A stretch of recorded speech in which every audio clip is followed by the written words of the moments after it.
Hi friends, நீங்கள் வீடியோவில் அதை பற்றி பார்க்கலான்னு பார்த்தீங்கன்னா, நம்ம தர்பூசணியை நடவு செய்கிறத பற்றி வீடியோ போட்டுட்ருக்கோம்.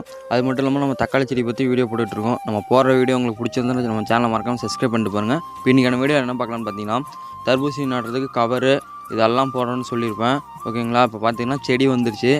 இது பாருங்கள், 8000 செடி பிடிச்சிருக்குங்க. 8 ரோல் பிடிச்சிருக்கு. இந்த பிளாஸ்டிக் கவர் மட்டும் 8 ரோல் 8000 செடி பிடிச்சிருக்கு. உங்களுக்கு பார்த்தீங்கன்னா தெரியும். ஒரு செடி நட்டாச்சு. இன்னும் நட்ட மிச்சம் தான் இது வந்து இப்போ 2 நாள் கழித்து இறக்க வேண்டிய செடியெல்லாம் இறக்கும். அது பொழைக்காக நடுறதுக்காக நம்ம வச்சுருக்கோம். பாருங்க, செடி பார்த்திங்கன்னா அருமையாக தான் இருக்குது. ஒன்றும் பிரச்சனை இல்லை. அது என்ன ரகம்ன்ட்டு சொல்லி நான் உங்களுக்கு அப்புறமா சொல்கிறேன். பாருங்கள், அந்த நம்ம ஹோல்ஸ் போட்டதில் ஒவ்வொரு செடியும் நம்ம நட்டுருக்கோம். அது மட்டும் இல்லாமல் 2 நாளைக்கு ஒருக்கா காலையில் ஆனால் நம்ம வந்து ஸ்ப்ரேயரில் தண்ணி ஊற்றி அந்த செடி மேலே தெளிக்கணும். அப்போ தான் நம்ம கொஞ்சம் ஜிலுப்பாக இருக்கும். சாவாமல் அதிகமாக வரும். பாருங்க, அது மட்டும் இல்லாமல் நம்ம அதை முத்து சோளம்லாம் ஏற்கனவே போட்டுருந்து வந்துட்டுருக்குன்னு சொல்லியிருப்போம் போன வீடியோவில். அதுக்கும் களைக்கொல்லி அடித்தாச்சு.